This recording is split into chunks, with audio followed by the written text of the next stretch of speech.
Hey folks, Randy Wilburn here from I Am Northwest Arkansas. Excited to be with you as always. We have a special episode for you this week. We have an event that I've been fortunate enough to be a part of for the past few years, which is the ULI NWA Place Summit. That is an event that focuses on placemaking right here in Northwest Arkansas. I've been here 10 years now, so I'm not a newbie. But one of the things that I've recognized is the importance of being intentional about the space that you are in. And ULI does that at such a high level all around the country, but they certainly do it right here in Northwest Arkansas. I've been involved with ULI for a number of years. Even before they did this Place Summit, I've always found it very interesting.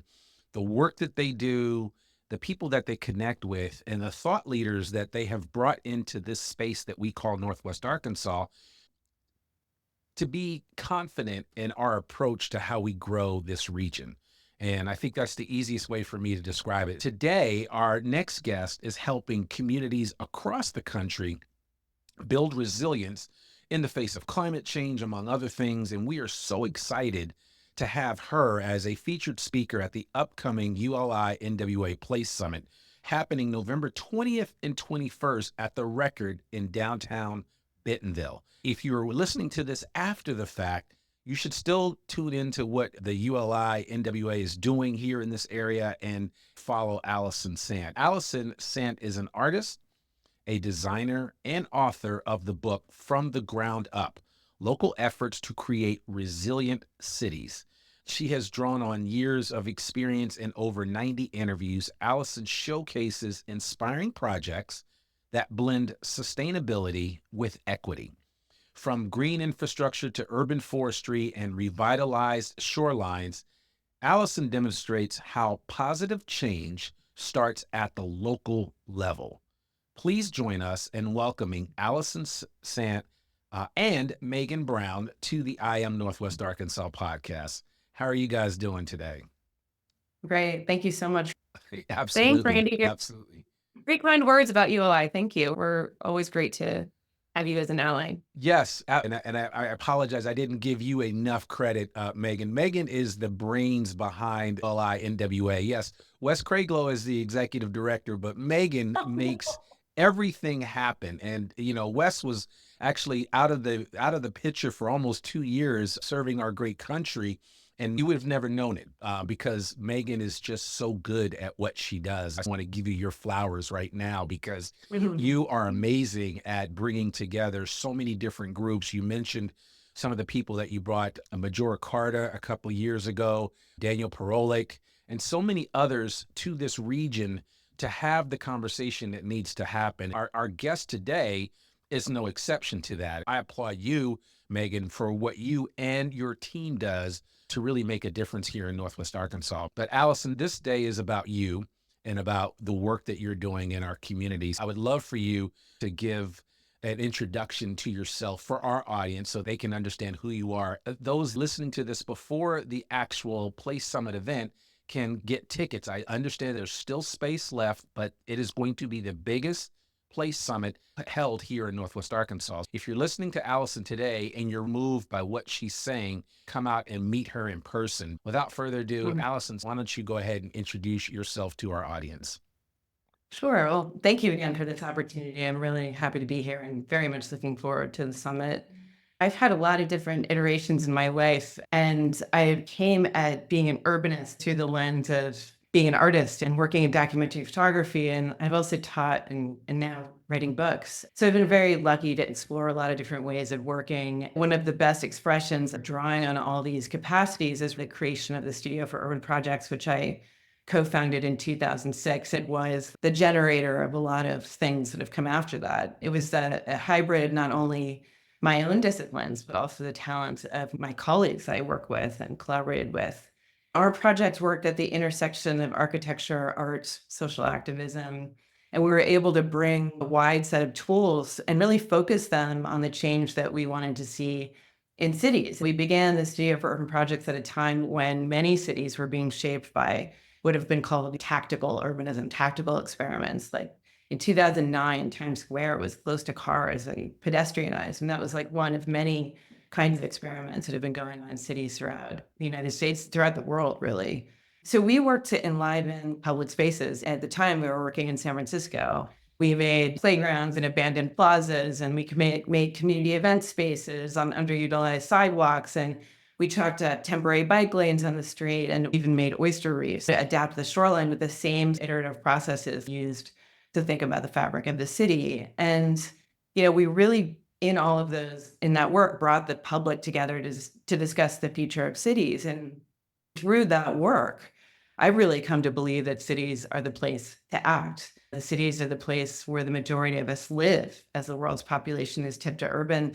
They're also responsible for 75% of global carbon emissions. So how we live in cities really matters. We need to cut our emissions by half by the end of this decade to avoid the worst effects of climate change, but many of us have experienced them already. Extreme storms, wildfires, extreme heat, and flooding. So I really do what I can in my work to bring all the tools that I have to exploring the ways that we can mitigate and adapt to climate change. And also to create that work as an opportunity to improve cities, to look at how they can become more equitable and livable places at the same time. Yeah, I love that. As I'm listening to you talk, I'm thinking, man, there's no degree that you could go to a college to take to do what you're doing right now, right? When you think of the intersection of you as an artist, designer, author, and a teacher, how have those roles influenced you over your career? Yeah, so the hybrid practice that we grew at the studio really came out of that idea that no single discipline can address the challenges we face. We need all of them. Studio was one way of doing that. I was drawing on my practice as a documentary photographer, where interviewing people and convening people as an urbanist have been ways that I've worked for a long time. It's been a wonderful thing to bring into my writing as a way of doing primary research, to understand people's lived experiences and their expertise in a way that nothing else can. It's been responsible for my commitment to centering equity in my work. As a result, I interviewed more than 90 people when I wrote from the ground up, which was an enormously rewarding experience and really helped me understand what's needed. I also want to acknowledge that I'm a parent, and being a parent has deeply shaped my commitment. There's nothing like the realities of climate change when you're thinking about the children that you have and the way that they'll inherit the decisions we make today. My kids have also helped me to see the world in a different way and through their eyes. I actually wrote a piece about this in the opening to the book because it was so foundational. If you'll allow me, I'll read just a little section of Share the away, introduction. please. Um, so on September 21st, 2007, I took my then 2-year-old son, Ben, for a walk. I was living in the south of Market Street neighborhood in San Francisco. It was a part of the city overwhelmed by fast-moving cars and cut through with on-ramps and highways. Soma has one of the highest number of pedestrian and bicycling deaths in the city and is one of the neighborhoods with the least access to public open space. Unlike many of the city's residential neighborhoods built with Victorian apartment buildings and houses so familiar to tourists, Soma contained industrial buildings, many having been converted to spaces suited to artists and designers. My husband, Rick Johnson, and I could house our wood and metal shop and design studio there, plus trade-off parenting, all under one roof. The only hard part was going outside. But on that September walk, everything changed. Some friends, John Bella, Matthew Passmore, and Blaine Merker, who had created a design collaborative called Rebar, proposed that we all participate in the redesign of our cities, repurposing spaces used to store cars to create public places of our own design. Each participant paid the parking meter, but instead of using it to park a car, they used the space to create a park. Ben and I found out just what this effort could mean in a neighborhood that had neglected its public spaces. Just a few blocks away from the warehouse where we lived, we came across our first stop on the corner of Folsom and 8th Street, where a small nonprofit organization, Garden for the Environment, had installed some plants and benches, as well as some large buckets of soil. We stopped, and while I learned about household composting, Ben ran his chubby fingers through the imported earth.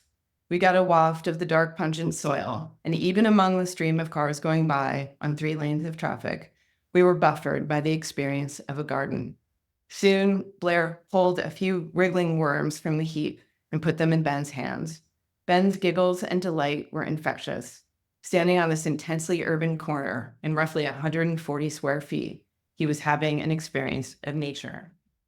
And I think this passage in the book is one that recurs, and often experiments start small and then scale up. We at the studio and Rebar were all part of what that looked like. When I think back to those days, Parking Day has really scaled, right? It engendered the city's first official parklet program. And when there were something like 80 parklets right before the pandemic, which seemed like a lot at the time, in the time of emergency, parklets became a huge and important way for us to do just about everything from shop, go to school, and eat. And it was all in the street.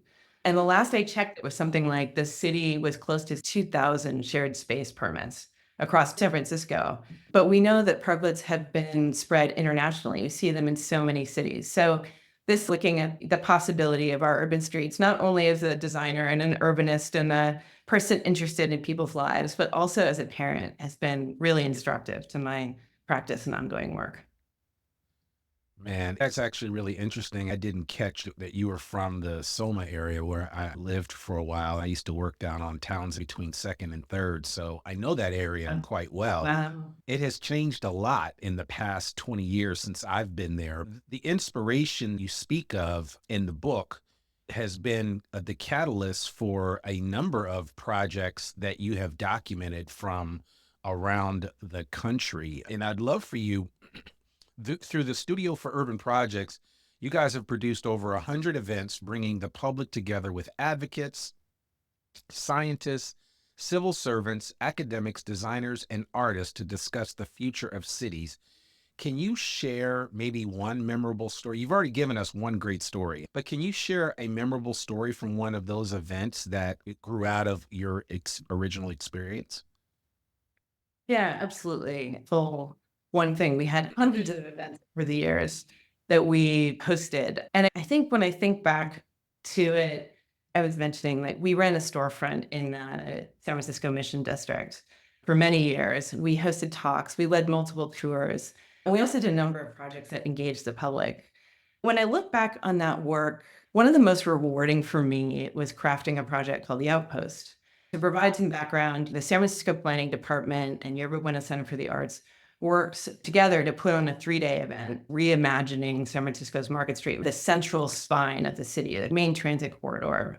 And it's also an area, we were a project team, and our work was centered on Market and Sixth, which is adjacent to the Tenderloin. The Tenderloin is a neighborhood in downtown San Francisco, and I wrote about it in the book coming out of this project.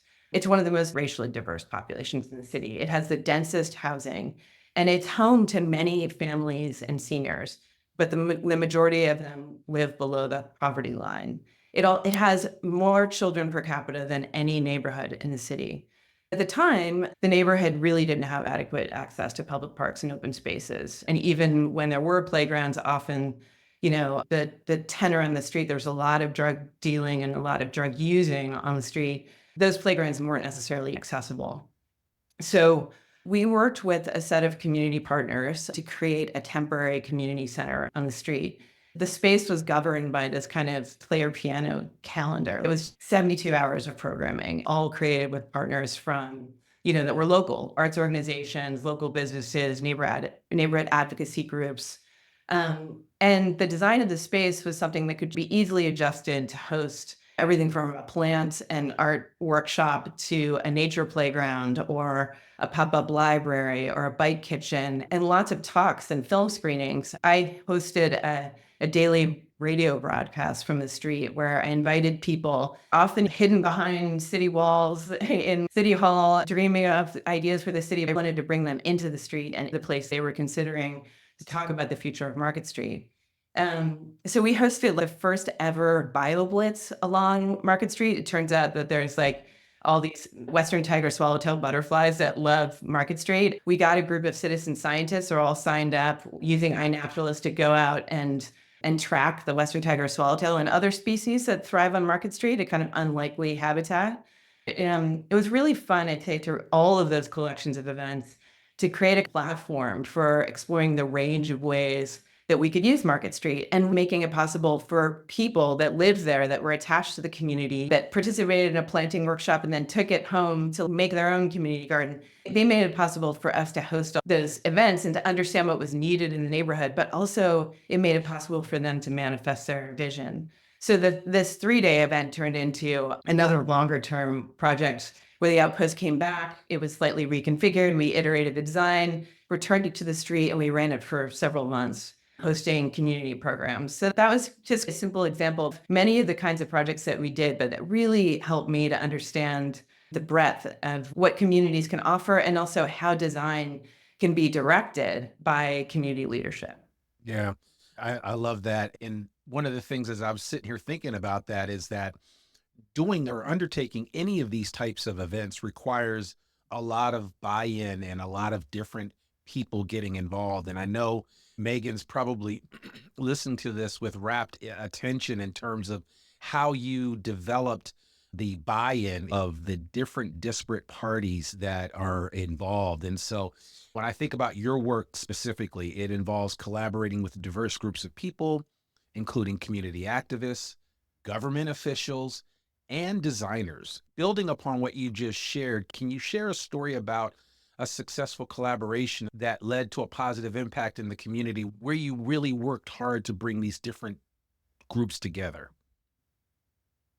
I mentioned earlier that we had prototyped adapting shorelines. So in reflecting on this, I think this is a very recent project, but it's also been kind of going on for a number of years. There's cities throughout the country that participated in Rebuild by Design. And in the Bay Area, it was called the Resilient by Design Bay Area Challenge. And when the context of that is it really came out of New York City post Hurricane Sandy. And it was an effort to sort of take all these different groups, as you pointed out, like government officials, advocacy groups, community-based groups, designers, put them all together and get them to think about really complex problems and how you can drive solutions. In every city they've worked in, it's been over, extended period of time. And then many of those teams continue to work on those projects as funding unfolds.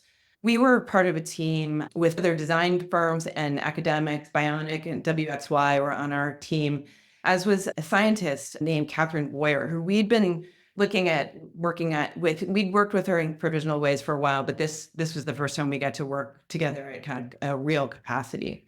And she is the lead scientist for the Estuary and Ocean Science Center based in San Rafael. Our work was based in San Rafael. We focused on the Canal District, which is an extremely low-lying part of the Bay Area region. It's one of the most vulnerable communities to sea level rise and flooding.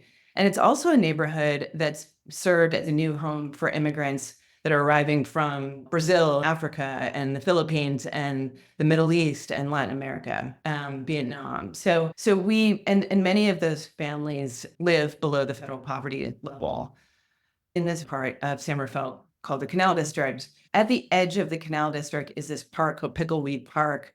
We created this modular oyster reef system that was host to the native Olympia oyster there. It was intended to design something that 2 women scientists could carry on their own into the water and deploy, and that it didn't need cranes because they were spending too much money on cranes and hoisting these big units into the water. And then we also wanted to be something that could be iterated. Could you add to it over time? Could you learn about how oysters recruit and then change the structure? And so that's actually in the water now and is directly offshore from this park. And it really tests the benefits of oyster reef systems to buffer waves and storm surge, but it also is this incredible resource for natural habitat for the fish, aquatic plants, and the wildlife of the bay. And so we created the project, but we also worked with community-based advocacy groups like Canal Alliance and the Canal Welcome Center and Resilient Shores to create what were called the Living with Water tours, which were a series of walking, biking, and kayaking tours that brought public awareness to the effects of sea level rise, especially on this frontline community. The tours engaged the public in conversation with scientists and designers and planners and government officials, businesses, advocacy groups who are all working to make San Rafael resilient. So we wanted to make that process transparent. And then we also worked with a group called the Conservation Corps of the North Bay, which is a youth-centered job training environmental leadership program, which enrolls many of its students in the Canal District.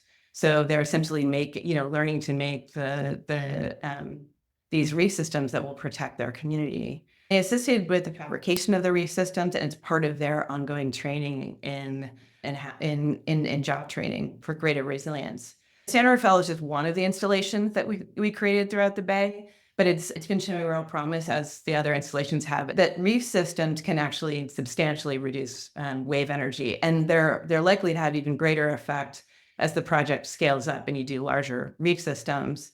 The project is really exciting because it really engages in public education and workforce training and matches that with science and design and creating solutions that help communities adapt to climate change. We need everyone involved in dreaming up and determining the solutions for the challenges ahead. This is one of the projects that we created, and there's a lot of nature-based in the book. From the ground up, there's a lot of nature-based solutions all over the country, not only in the Bay Area, but also in places like Louisiana and here in New York City, where I live today.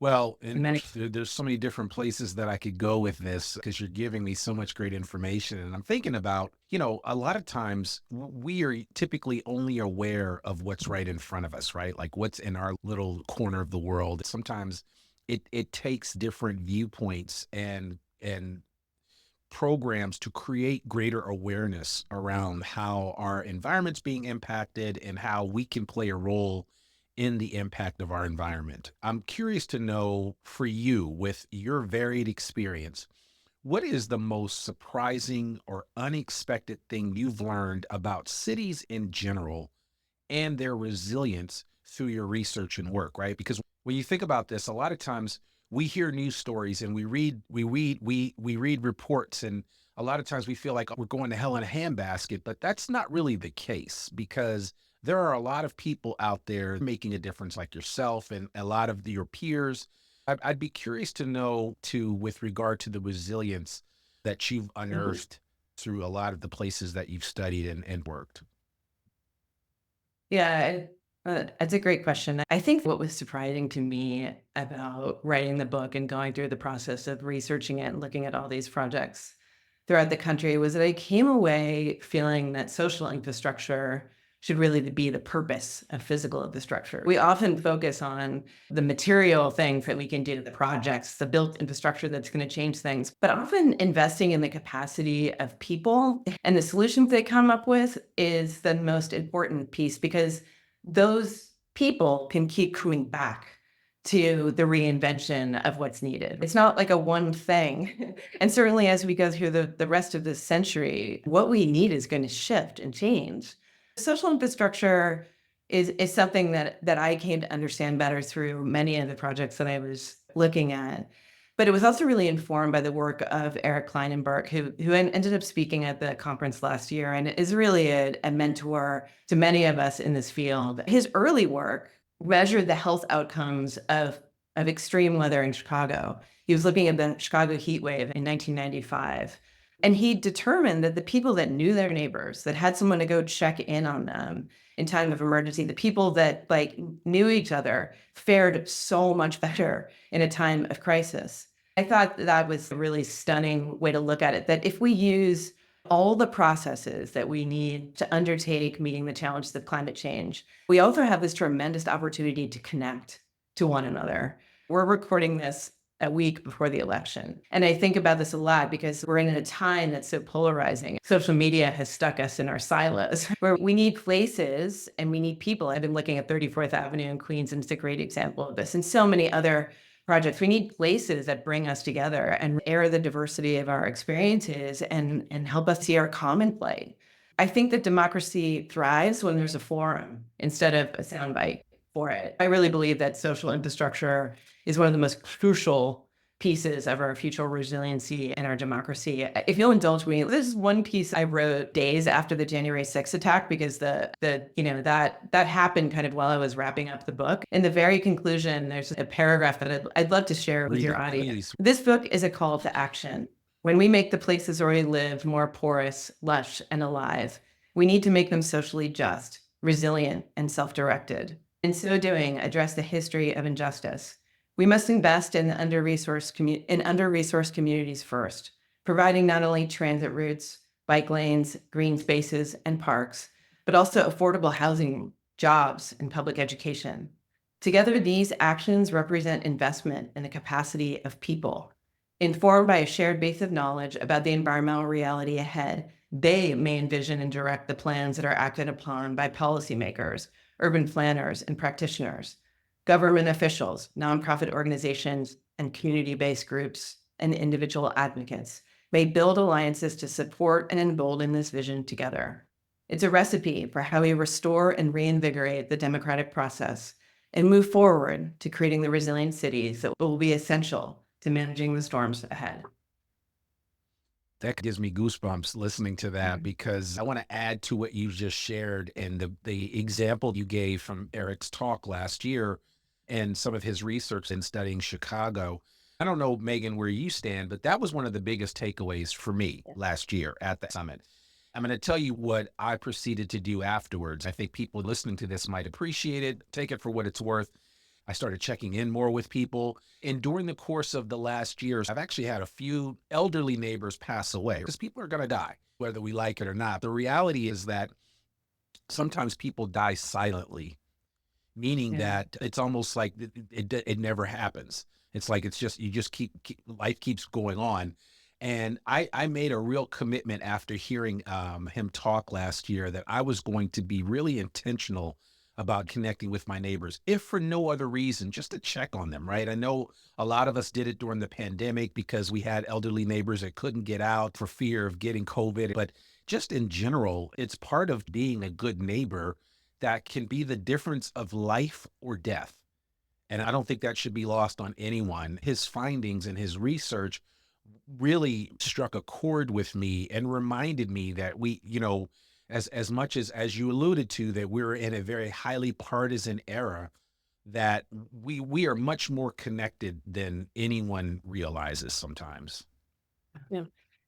Randy, Eric continued to go on I mentioned 34th Avenue, and he continued to go on. He's written Palaces for the People in 2020, and he ended up writing, covering some 34th Avenue in Jackson Heights, Queens. I've been following this group for a while, and it's a part of a new book I'm working on called Street Life. Jackson Heights in Queens suffered some of the worst effects of the pandemic. It had some of the highest mortality rates in the borough. People live in tight quarters, so there wasn't enough space for them to go outside. There was a city-run open streets. The next book is called Street Life, focusing on the public space of streets. Even though there was this open street, not everyone felt safe using them. It's a really diverse neighborhood. There's something like 167 languages spoken in Jackson Heights. And they, when they would go out, there'd be like police and barricades, and they felt like it was more like a checkpoint than an invitation to occupy the street. And so de Blasio considered it a failure, and they canceled it. But the neighbors got together and organized the 34th Avenue Open Streets Coalition, where they closed a block of the street, and they ended up gathering there as a group and demonstrating how you make an open street and calling the media. And since then, that one block during the pandemic has now become 26 blocks. It's the longest open street in New York City. It is this tremendous place where there's like community bike rides and after school hula hooping classes, games of Sapo, exercise classes, and performances on the street, and neighbors get together to celebrate the holidays. There's a huge mutual aid program there where there's food and clothing distributions. During the pandemic, they were giving away resources to neighbors. There's also been legal advice for asylum seekers. Nuala O'Doherty is one of the founders of this coalition, giving legal advice to people that have newly migrated to New York City. This project has been really resonant for me because it highlights something that came up from the ground up and contributed to its title. It's also continuing to resonate in my work going forward, which is that the most effective solutions are born out of the communities they serve. For the community of Jackson Heights, that open street is now essential social infrastructure. As like Jim Burke, who I interviewed and has been he invites me back all the time, said of his neighbors, we all know each other now. Speaking to this idea of social infrastructure, I really feel like the lessons of what's being learned in Jackson Heights can be applied not only throughout New York City, but in so many streets where, we have huge capacity to use streets as public places. And we have this very lived experience of having experimented with them during the pandemic to turn them into the places we needed. I think they're great venues for building the kind of social infrastructure that we need. Yeah. Randy, if it isn't evident yet of why we've asked Allie to come and speak at this Place Summit, I mean, the intent of the summit and the hope and the growth and the drive of the summit is to provide a platform to celebrate the great place of Northwest Arkansas, but really kind of hone in on some of the challenges that we still face and some of the corrections we need to make, but really focused on this social infrastructure component. Why are we doing this? We're going to have sessions and breakouts and workshops throughout the 2 days that dive deep into the minutia, the engineering level and the development codes level. But starting off with a voice like Allie and like Eric last year, Majora Carter the year before, why do we care about those details? Why are we needing to keep this as the focus of Northwest Arkansas? We want to focus on the betterment of our community, the social wellness of our community. And when you get to the level of development and building this community and what we've learned through that, go back hundreds of years before we were building houses on acre lots and spread out. We had that built-in natural community. So focusing on that original idea of community as we carry that over into the built environment. We're incredibly excited. I'm so excited we're getting this preview with you, Alison. Yeah, this is really cool. Alison, for our listeners, you will be speaking at the ULI NWA Place Summit about local efforts to create resilient cities. You've talked a little bit about that throughout this podcast so far. Can you give us a preview of some of the key themes or stories you plan to share with the audience in Northwest Arkansas? Yeah, as Megan's talking about this, land use is inextricably bound to our transportation choices. Transportation and development go hand in hand. And in the United States, the automobile is king. Since the federal highway system was created, once thriving neighborhoods have been destroyed. And today they're relentlessly choked with pollution and traffic. Freeways enabled white flight in this country, the growth of the segregated suburbs, and disinvestment in Black and brown communities. Today, freeways pulse cars into the hearts of cities. They cost us our lives. There's something like 46,000 people died on roads in the United States in 2021. And as we're talking about examples like 34th Avenue, they've also cost us our connection to one another. You're not going to gather on the street with your neighbors if you're worried about being hit by a car. And they, I think in many horrible ways, they fuel persistent inequality. And we know that they magnify global climate change. Transportation is responsible for the greatest share of greenhouse gas emissions in the United States. And yet, roads, despite this history, are some of our most significant public places and cities. More than 100 years ago, before the highway system, before Robert Moses, streets were shared spaces, and they were used mainly by people walking and biking and riding transit. People rode on bicycles on the streets in this country as much as they ride today in cities like Amsterdam and Copenhagen, which are some of the best cycling cities in the world. And we've all had this very recent lived experience of using the hundreds of miles of streets that were closed to cars during the pandemic and open to people just because it was an emergency and they became a place that we could utilize. So they've given us a template for how roads can be used to make cities livable, how they can become more carbon free, how communities around the country are retaking them to reimagine their public right of way as places to do all kinds of things, gather, play, exercise, be entertained, just connect with one another. I said they're becoming these really important places for mutual aid and creating greater social resilience, creating greater social infrastructure that will help us to be resilient in the changes ahead. When we think about streets, we often just think about transportation, but if we free them up from cars, we can green them, make them crucial corridors for absorbing floodwaters and plant more trees on them to help mitigate the heat of climate change. Right now, we're at a moment where federal funding has the potential to multiply these kinds of programs and make them a part of emerging public infrastructure through the IIJ and IRA. So, today, what my talk is going to look at is like, what's the opportunity to make cities prioritize people over cars, make streets a solution to systemic inequality, help mitigate the effects of climate change, and become conduits of resilience.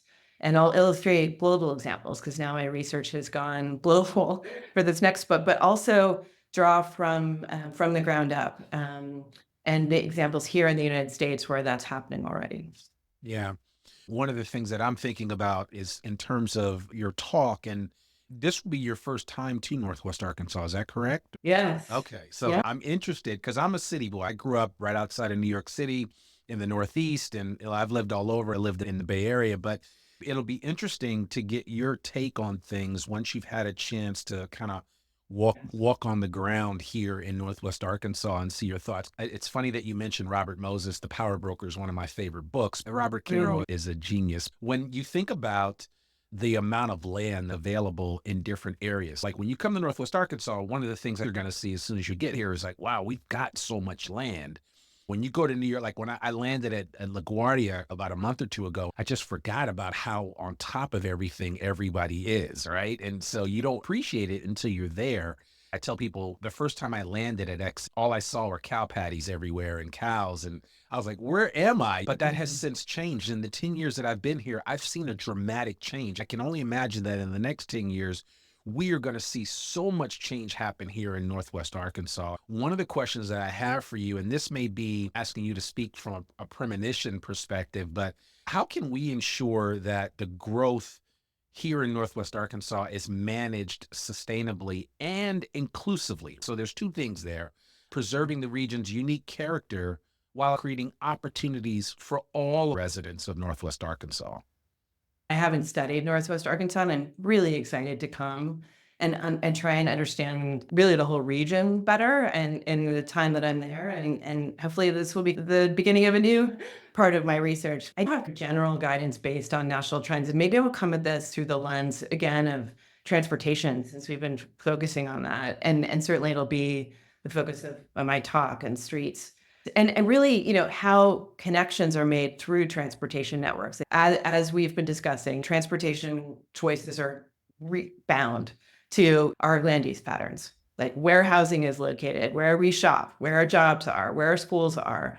And bad systems of mass transit propagate systemic inequality. It can be one of the greatest barriers to opportunity for anyone. Not everyone can afford a car, and not everyone can drive a car. So it's really important that we invest in public transportation. For decades, we've prioritized highways over mass transit. Transportation is also responsible for the greatest share of greenhouse gas emissions. So this is something we need to tackle in the United States. This is something that this country needs to lead on. Because we've focused on highways and car infrastructure and the private automobile, and unfortunately, a lot of this is credited to Robert Moses. He, in New York City, became a template for the highway system nationally. What informed the national highways all across this country were projects that started in New York City, and the tactics that were used, eminent domain, all of those things were tried here first and then expanded into the federal highway bill. And to horrible effect. I've been studying the BQE recently and working with EJC communities there to understand this better. The Power Broker is a very relevant book at the moment in this nation's history. Because we've invested in highways and underinvested in transit, train networks, all of that stuff, we have this chance with the infrastructure bill, the IIJA, and the IRA to really repurpose our roadways, to invest in mass transit, to reconnect communities that have been harmed by this infrastructure. But it relies on something crucial, which is state DOTs.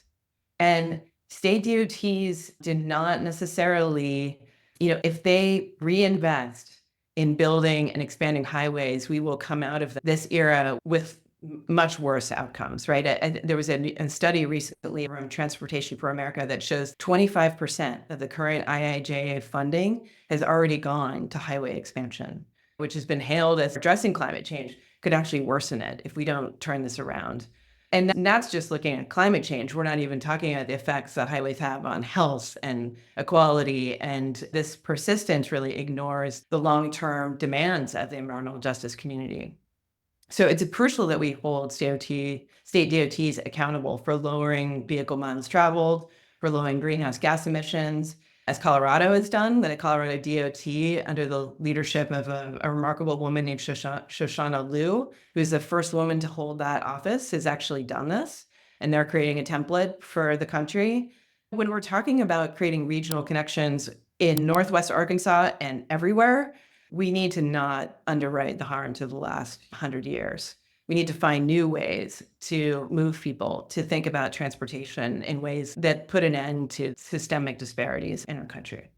So my translation for all that is light rail and bike lanes for everyone, right? It's up, it's the long and Sounds short of it. So, good. no, I love that actually. And it's so funny because I was thinking about, as I get an opportunity for the third time to host a Place Summit event, there was actually a quote that I wanted to share from Robert Carroll, which after what you just said, I am going to share about how one person ultimately one unelected individual had such power in some of the decision making that individual proffered up. We're still dealing with it for decades later. I think it's going to be really interesting.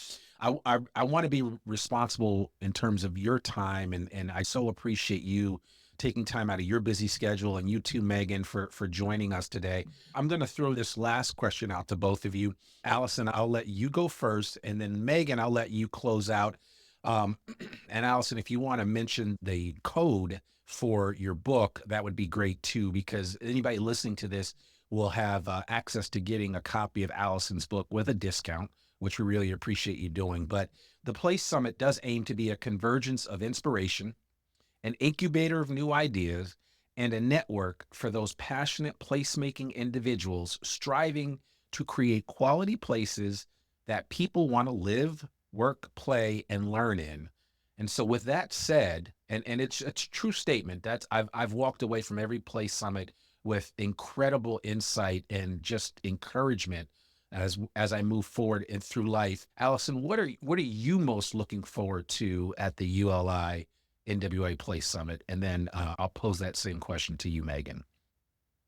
Well, I've had a wonderful relationship with ULI. I got a chance to speak at ULI Philadelphia last year and bring together 3 different practitioners involved in shaping green infrastructure in Philadelphia, which I talked about in the book. And it was really a wonderful experience for me. ULI is an organization that thinks very deeply and progressively about land use. I'm looking forward to connecting with the people there, addressing how the built environment and land use can be a part of addressing our climate challenges. And I think this goes from equitable transit-oriented development to mitigating heat and flooding through green infrastructure. This is in a region that has already been impacted by the effects of climate change, and we can measure it in more frequent heat waves, in more extreme storms. I'm excited to meet with the people on the ground there that are working both in public and in the private sector that want to make a difference. And I really believe that together we can make cities a product of choices we make about how we want to live. Yeah, this episode's going to come out well in advance of the Place Summits. There will be a lot of thought leaders that will have access to this information and to your comments. I hope that people get in touch with you even before the event, and we'll make sure that all your contact information is on the show notes, as well as the discount code, which is the word ground. The website to go to for that is islandpress.com, and you could look up From the Ground Up at Island Press, and then you use the discount code GROUND for a 20% discount off Alison's book. We will also have copies of Alison's book for sale at the Place Summit, so you can get a copy there. And I'm going to make sure that I mention this to David Johnson at the Fayetteville Public Library and some of the other library directors here in Northwest Arkansas to make sure they get this book in the library, because we need to have a placemaking space at every library here in Northwest Arkansas, collecting all of these good books like Bruce Katz's New Localism, Daniel Perolik's book, Missing Middle, Alison's book. The conversation extends beyond this podcast. This is just a comma at the end of this conversation. We have to continue that conversation. We have to read more. We have to take insight from different ones that have been placemakers, especially in the United States. When you talk about a Robert Moses and others, I think it's important for us to keep that in mind. With that said, Megan, I'm going to give you the last word before I close out this episode and give everybody the reason why they should come out and attend the Place Summit at the end of November 2024. After the fact, just stay in touch with and connect with ULI NWA, because they have events throughout the year. They have so many different amazing programs. And if you have even an inkling of interest in placemaking, especially here in the place that you call home of Northwest Arkansas, you need to be involved with the Urban Land Institute of Northwest Arkansas. So, Megan, I'm going to give you the floor.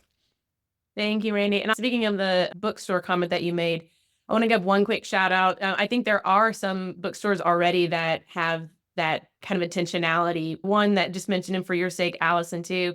Two Friends Bookstore located in Bentonville reached out to us It's a as a great source for bookstore. the book. They're familiar with Alison's work, and that's a great point. It needs to be more accessible. I choose to live in the world that a lot of the lack of uptake in some of the conversations that we have is pure awareness or continued conversation around it. I think a lot of people make decisions based on the information they're provided. If they've only known a certain way of living that isn't necessarily community focused or connected transportation, that's all they know. I completely advocate that statement of how do we get books like Alison's out in public viewing as often as possible, because we can continue to use that support for our built environment professionals. Randy, we will be back in 2025, most likely back in Fayetteville. So far, we've been bouncing back and forth between our two major downtown areas. For this summit in particular, this is our second year back in Bentonville. What is intentionally different about this year's summit? Not that we didn't want to make it happen the years past, but this is the first year we feel like we've been able to make it. There's a real concerted focus on the region as a whole. Our actual theme this year is regional connectivity, distinct communities, and shared future. So how do we, as 31 municipalities of Northwest Arkansas, that's a very unique format compared to many other MSAs around the country, how do we continue to keep that identity in our built environment, in distinct communities, but really work and think as a region as a whole? A lot of our conversations around infrastructure, housing, transportation specifically are going to be under that auspice of regional connectivity. We're hosting a workshop this year that one of the goals of the Place Summit is to be a place where we discover, we immerse ourselves, but we have this deliver element. So aside from just having great connections and learning, which is always valuable, how do we have something deliverable that comes out of it? How do we take these conversations to the next level?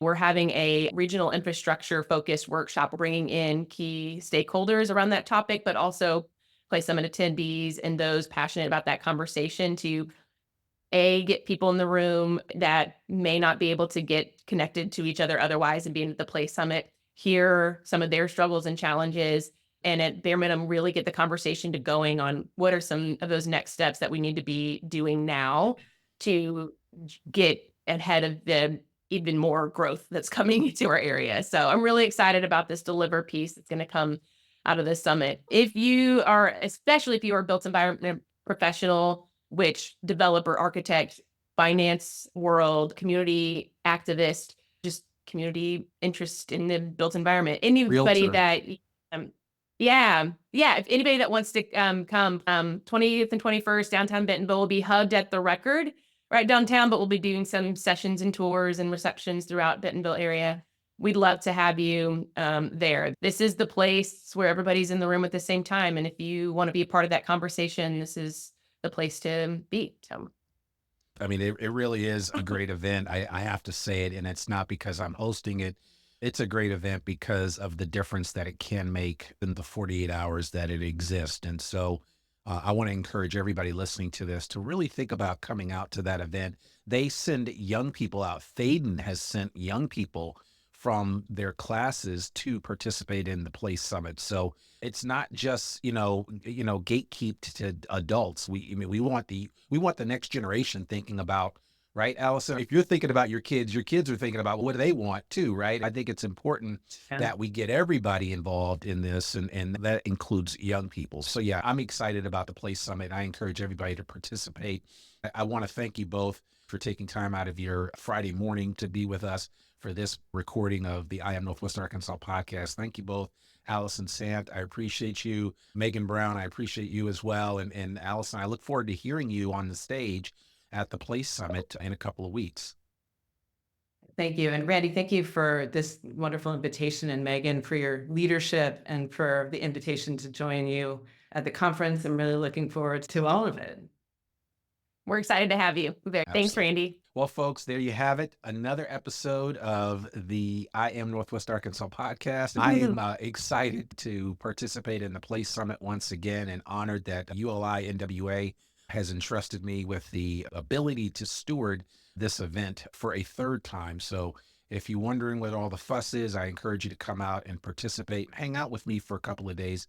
It should be a lot of fun. Remember, our podcast comes out every Monday, rain or shine. We've got some amazing podcast episodes coming up in the near future, so we encourage you to tune in.